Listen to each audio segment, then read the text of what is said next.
तुला राशि वाले मेरे मित्रों, 5 बड़े कारण कि अच्छे लोगों के साथ हमेशा बुरा क्यों होता है।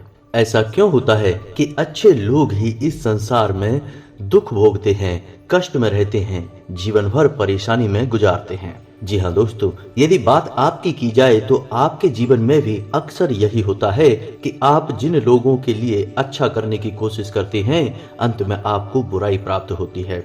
कभी कभी तो ऐसा भी होता है दोस्तों कि आपने जिन लोगों के लिए तन मन धन से समर्पण किया, यानी कि उन्हें सब कुछ दिया जो उन्हें चाहिए था, लेकिन अंत में आप अपने रिश्ते को संभाल न पाए और बुराई ही प्राप्त हुई, आपका रिश्ता भी खराब हो गया। आपने बहुत प्रयास किए कि लोग आपको समझने की कोशिश करें, आपके मन के भावों को समझें, लेकिन लोगों ने आपको समझना तो दूर, आपको वह सम्मान भी नहीं दिया जिसके आप असल में अधिकारी थे। जी हाँ दोस्तों, तो आपके मन में चल रहे इन बड़े सवालों के जवाब आज के इस वीडियो में आपको प्राप्त हो जाएंगे। आपके मन में कोई भी सवाल अब इस वीडियो को देखने के बाद बाकी नहीं बचेगा।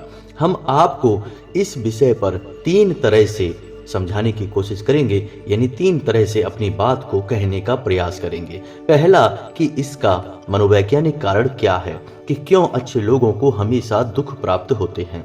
दूसरा कि इसका आध्यात्मिक कारण क्या है, यानी कि हमारा धर्म, हमारे शास्त्र इस विषय पर क्या कहते हैं।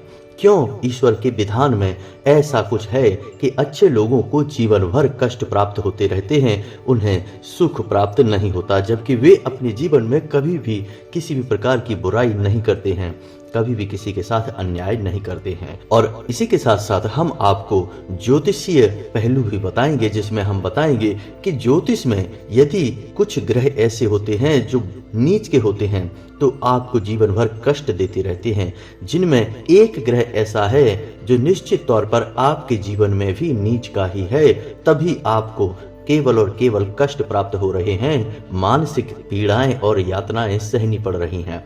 हम आपको स्पष्ट प्रमाण देंगे जिन्हें आप अपने जीवन में आजमाएंगे तो आपको पता चल जाएगा कि वह ग्रह आपके जीवन में नीच का है या नहीं।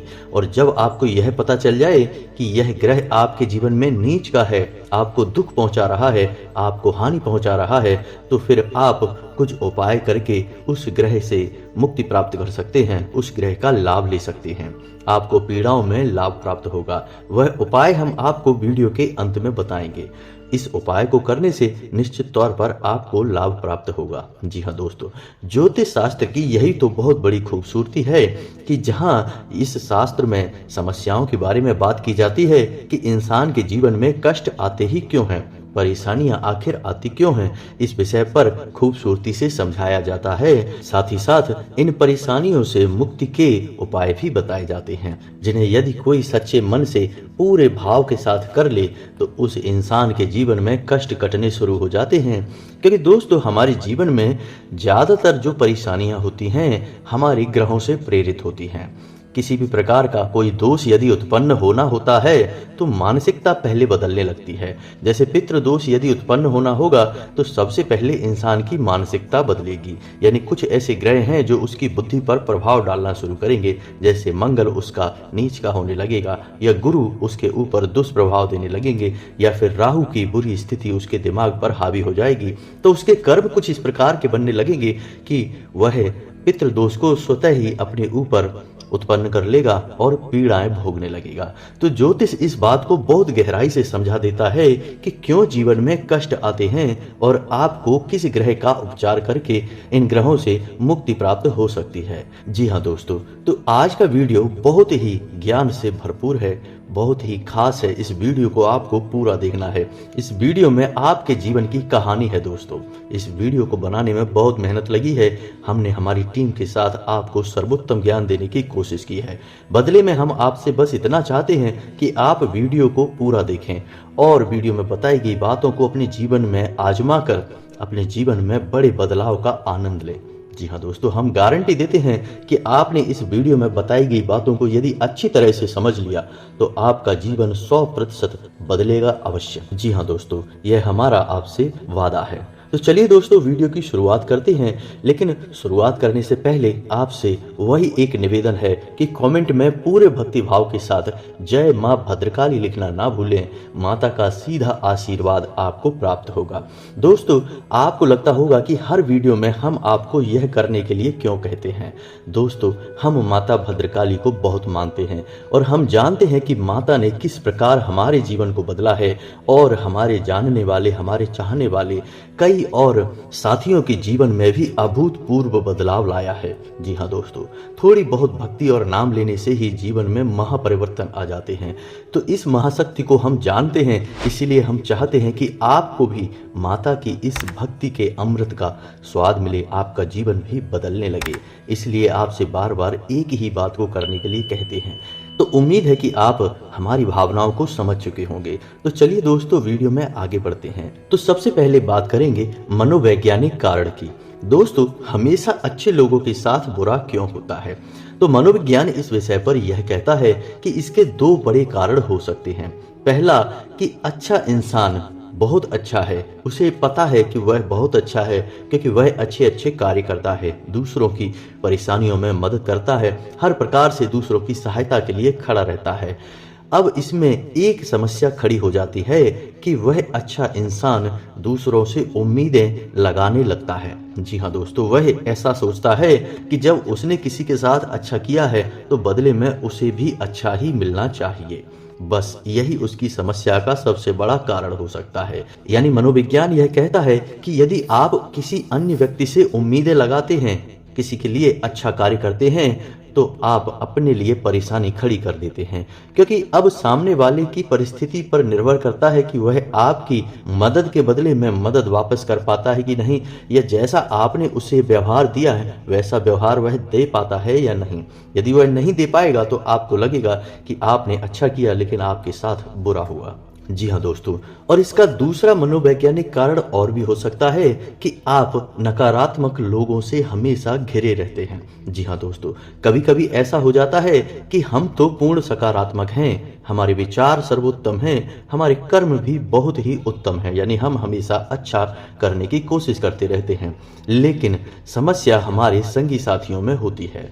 जब हम अपनी संगी साथियों के साथ बैठते हैं तो हमेशा नकारात्मक बातें ही सुनने को मिलती हैं, यानी कि देश की बुराई, समाज की बुराई, कभी किसी इंसान की बुराई या फिर किसी अन्य प्रकार की नकारात्मक बातें आपके आसपास घूमती रहती हैं।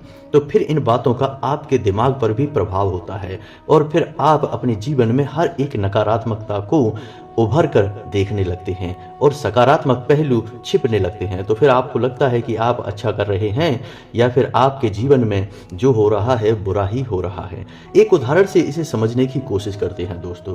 मानकर चलते हैं कि आपने मेहनत करके ईमानदारी से पैसा कमाया और आपने एक कार खरीद ली। दोस्तों ध्यान से सुनते जाना, आपने एक कार खरीद ली।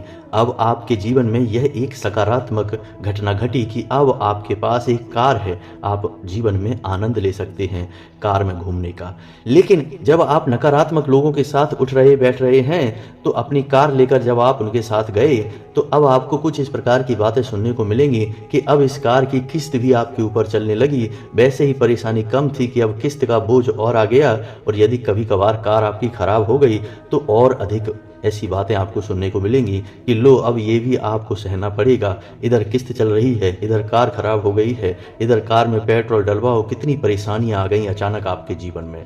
तो अब आपको भी ऐसा महसूस हो सकता है कि सचमुच में आपके साथ ये गलत हो गया। यानी एक सकारात्मक पहलू में कई नकारात्मक पहलू उभर कर आपके सामने आए क्योंकि आप नकारात्मक लोगों की संगत में रहते हैं। जी हाँ दोस्तों, तो यह तो हुआ मनोवैज्ञानिक कारण जिसकी वजह से आपको ऐसा लग सकता है कि आप अच्छा करते हैं लेकिन आपको केवल कष्ट प्राप्त होते हैं, परेशानियां ही प्राप्त होती हैं। पहली स्थिति में उम्मीदें लगाना परेशानी का कारण था और दूसरी स्थिति में केवल और केवल नकारात्मक चीजों को खींचकर बाहर लाना, नकारात्मक बातों पर ध्यान देना परेशानी का कारण था।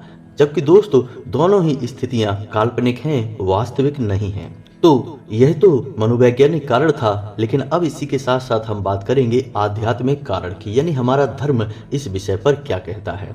तो दोस्तों आप अच्छे अच्छे कार्य करते हैं, आप अपने जीवन में हमेशा अच्छा सोचते हैं, लोगों की मदद करते हैं, अच्छे कार्यों से कभी पीछे नहीं हटते हैं, फिर भी आपको परेशानियों का सामना करना पड़ता है। हम नहीं कह रहे कि हर एक परेशानी आपकी काल्पनिक है, वास्तविक परेशानियां भी आपके सामने आ जाती हैं, आपको सहनी पड़ती हैं। तो दोस्तों, कर्म का विधान कुछ इस प्रकार का होता है कि आप जब जीवन में अच्छा कार्य करना चुनते हैं तो उस अच्छे कार्य की शक्ति आपके पुराने किसी जाने अनजाने किए गए बुरे कार्य की नकारात्मक शक्ति को काटने में प्रयोग की जाती है। जी हाँ दोस्तों, इसलिए आपको उस अच्छे कार्य का फल दिखाई नहीं देता, प्राप्त नहीं होता। आप इस प्रकार समझिए, लेकिन इसका मतलब यह नहीं है दोस्तों कि आपके द्वारा किए गए उस अच्छे कार्य का अच्छा परिणाम आपको कभी प्राप्त नहीं होगा। दोस्तों, कर्म इस अच्छे परिणाम को रोक कर रखता है, आप तक पहुंचने नहीं देता, जब तक कि आपके किसी पुराने बुरे कर्म, यानी जो भी आपके छोटे से छोटे, बड़े से बड़े बुरे कर्म, नकारात्मक कर्म होंगे, उनको काट नहीं देगा, तब तक आपके अच्छे कार्यों के परिणामों को आप तक रोक कर रखेगा। फिर जीवन में कभी ऐसा होगा कि आपने 10 साल, 5 साल कठोर परिश्रम किया, मेहनत की, व्यापार किया, बिजनेस किया, लेकिन आपको बिल्कुल भी फायदा नहीं हुआ, केवल और केवल परेशानियों में आप डूबे रहे। जबकि आपकी आदतें अच्छी हैं, आप इंसान अच्छे हैं, आप कार्य बहुत अच्छे करते हैं, आप सोचते हैं कि क्यों ऐसा हो रहा है, सब कुछ सही है, मैं अच्छा करने की कोशिश करता हूँ, मेरे स्वभाव में भी कोई कमी नहीं है, फिर क्यों केवल और केवल परेशानियां मिल रही हैं। फिर अचानक एक दिन एक घटना ऐसी घटती है कि आपका जीवन बदल जाता है, एक झटके से बदल जाता है, क्योंकि आपके पुराने बुरे कर्म कट चुके हैं। अब आपके जो संचित अच्छे कर्मों का फल है एक साथ आपको मिलेगा। जी हाँ दोस्तों, तो आपने सुना होगा कि रातों रात जीवन बदल गया, रातों रात कुछ ऐसा हुआ, कोई ऐसी विशेष, यहाँ तक कि कभी कभी तो लोगों की लॉटरी तक लग जाती है। जी हाँ दोस्तों, 10-10 साल, 20-20 साल जीवन बिल्कुल निम्न स्तर का बिताया, बहुत ही परेशानियों में जीवन बिताया, और अचानक रातों रात उनकी लॉटरी लग गई, या फिर व्यापार में कोई बहुत बड़ा लाभ प्राप्त हो गया, बिजनेस कई स्तर ऊंचा हो गया, काफी ऊंचाई तक पहुंच गया, या फिर कोई सरकारी नौकरी लग गई। यानी कि कोई ना कोई एक ऐसी घटना घटेगी जो आपके जीवन को पूर्ण रूप से बदल देगी। आप भी सोचने पे मजबूर हो जाएंगे कि यह आखिर कैसे हो गया, यानी रातों रात चमत्कार कैसे हो गया। आप समझिए, कभी कभी ऐसा होता होगा कि आप मोबाइल में कोई मैसेज टाइप कर रहे हैं, मैसेज आपने टाइप पूरा कर दिया, लेकिन आपको मैसेज दिखाई नहीं दे रहा। क्यों? क्योंकि आपका मोबाइल हैंग हो रहा है, आपका मैसेज टाइप नहीं हो रहा। लेकिन आप सोच रहे हैं कि मैंने पूरा मैसेज टाइप कर दिया, तो फिर ये मोबाइल में दिख क्यों नहीं रहा है, मोबाइल में कोई कमी है। कुछ समय के बाद अचानक ऐसा होगा कि पूरा का पूरा मैसेज आपके सामने आ जाएगा। जब मोबाइल हैंग होना बंद हो जाएगा तो वह अपने आप पूरे मैसेज को आपको दिखा देगा एक झटके के साथ। ऐसा ही आपके जीवन में कर्म का विधान होता है दोस्तों, कि आपके अच्छे किए गए कर्म संचित होते रहते हैं जब तक कि आपके द्वारा किए गए नकारात्मक कर्म का प्रभाव कट नहीं जाता है। और जिस दिन यह प्रभाव कटेगा उस दिन रातों रात आपका भाग्य चमक उठेगा। कई ऐसे प्रमाण हैं, हजारों ऐसे प्रमाण हैं दोस्तों, कि लोगों की एक झटके में जिंदगी बदल गई। जहां पहले जमीन पर रेंग रहे थे, अब आसमान की ऊंचाइयों पर उड़ रहे हैं। जी हाँ दोस्तों, यही कर्म का विधान है। उम्मीद है आपको समझ में आ गया होगा। तो आप कभी परेशान ना हो, यदि आपको कष्ट सहने को मिल रहे हैं तो आप समझिए कि ईश्वर आपके पुराने कर्मों को काट रहा है, यानी बुरे कर्म कट जाएंगे, फिर अचानक आपको इन सारे अच्छे कर्मों का हिसाब किताब एक झटके में प्राप्त होगा। जी हाँ दोस्तों, और कभी कभी ऐसा होता भी है कि मान के चलो कि एक्सीडेंट हुआ और आप या आपका कोई अपना इंसान उस एक्सीडेंट से बाल बाल बच गया, आपके अच्छे कर्मों का परिणाम था दोस्तों। कई और ऐसी घटनाएं हैं दोस्तों, इस विषय पर यदि गहराई में उतरेंगे तो बहुत सारी बातें करने के लिए होंगी, लेकिन फिलहाल हमें लगता है कि आप समझ चुके होंगे कि हमारा कर्म का विधान यानी हमारा अध्यात्म इस विषय पर क्या कहता है। कर्म काटने ही पड़ते हैं दोस्तों, कर्म से पीछा नहीं छुड़ाया जा सकता। आप चाहे इस जन्म में कर्म करें और इस जन्म में आपने उस कर्म को काट नहीं पाया तो उसे काटने के लिए आपको अगला जन्म लेना होगा। जी हाँ दोस्तों, आप याद रखिए कि कर्म से बड़ी शक्ति इस ब्रह्मांड में कोई नहीं है। कर्म प्रधान विश्व करि राखा, जो जस करहि सो तस फल चाखा।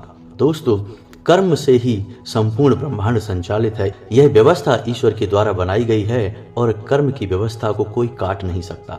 तो आपको जब पीड़ाएं मिल रही हो तो आप समझ जाइए कि आपके कर्म कट रहे हैं, और जिस दिन आपके कर्म कट जाएंगे उस दिन आपका सूरज चमकेगा, आपके जीवन में आपके अनुसार ही घटनाएं घटना शुरू हो जाएंगी, सब कुछ प्राप्त हो जाएगा। जी हाँ दोस्तों, तो उम्मीद है आपको आध्यात्मिक पहलू समझ में आ गया होगा। अब बात करते हैं ज्योतिषीय पहलू की। तो ज्योतिष में एक ग्रह होता है जिसे हम राहु कहते हैं। राहु के बारे में हम आपको अपने पिछले कई वीडियो में बता चुके हैं। राहु एक ऐसा राक्षस है जिसका शरीर नहीं है, केवल सिर है। इसे हम ग्रह मानते हैं, लेकिन यह क्षुब्ध ग्रह है और इंसान के दिमाग पर, मस्तिष्क पर बहुत गहरा प्रभाव डालता है। इसके प्रभाव बहुत ही शक्तिशाली हो सकते हैं दोस्तों, और लोगों को बहुत बुरी तरह से प्रभावित कर सकते हैं, नकारात्मक बना सकते हैं। तो यदि आपका राहु नीच का है तो इसके कुछ संकेत हैं दोस्तों। इन संकेतों को आप पहचानने की कोशिश करिए। पहला, कि आपके घर की दहलीज थोड़ी सी दबी हुई होगी या टूटी फूटी या खराब होगी। जी हाँ दोस्तों, आप ध्यान से देखिए कि क्या आपके घर की दहलीज घर की अन्य सतह के मुकाबले में थोड़ी सी दबी हुई है, क्या टूटी फूटी सी है या गंदी रहती है, खराब रहती है, तो आपका राहु नीच का है। जी हाँ दोस्तों, वास्तु के अनुसार आपके घर की सीढ़ियां नहीं होंगी, यानी आपके घर की सीढ़ियां सीधी न होकर घुमावदार होंगी, तो आपका राहु खराब है। यदि आपके घर के ईशान कोण में यानी कि उत्तर पूर्व कोण में और नैऋत्य कोण में यानी कि दक्षिण पश्चिम कोने में गंदगी रहती है तो आपका राहु खराब है। यदि आप पेट के बल सोते हैं तो आपका राहु खराब है। रात को सोते समय आपको डरावने सपने आते हैं तो आपका राहु खराब है। आप जादू टोने टोटके और तंत्र मंत्र में यदि पड़ चुके हैं तो आपका राहु खराब है। आपके मन में एक अजीब सी तनाव, अजीब सा डर और एक अजीब सा भय और बेचैनी बनी रहती है तो आपका राहु खराब है। रात को आपको सोने में परेशानी होती है, आसानी से नींद नहीं आती। नींद यदि आ भी जाए तो डरावने सपने आते हैं, तो ऐसी स्थिति में आपका राहु खराब है। आपको आग, पानी और ऊंचाई से कुछ ज्यादा ही डर लगने लगे तब भी आपका राहु खराब है। आपके शरीर में अकड़न सी रहना, यानी कि शरीर के अलग अलग भागों में अकड़न का भाव रहना, टूटन होना, यह राहु के खराब होने का प्रतीक है दोस्तों। बेईमानी करने का मन करना, यानी धन ऐसे स्थान से कमाना जहां से बेईमानी हो रही हो, धोखेबाजी हो रही हो। मद्यपान करना, अति संभोग करना, सिर में चोट लगना, घर या किसी वाहन में किसी न किसी प्रकार की टूट फूट होना, किसी प्रकार की छोटी मोटी दुर्घटनाएं होना, घर में लगातार कलेश करते रहना, दिमाग में एक भ्रम की स्थिति उत्पन्न हो जाना और अपने दिन का अधिकतम समय ऐसे स्थानों पर बिताना जहां राहु निवास करता है, यानी कि जहां जुआ खेला जाता है, जहां शराब बिकती है, जहां मांस बिकता है, ऐसे स्थानों पर अपना समय बिताना। यदि इन सब में से कुछ संकेत भी आपके जीवन में हैं तो आप समझिए कि आपका राहु खराब है। अब आपको अपने राहु को मजबूत करना है, क्योंकि आपके जीवन की जितनी भी नकारात्मकताएं हैं, जो आपको लगता है कि आप परेशान हैं, आपको कष्ट पड़ रहे हैं, तो यह राहु की देन है। तो ऐसे में आपको राहु को मजबूत करने के कुछ उपाय करने होंगे दोस्तों।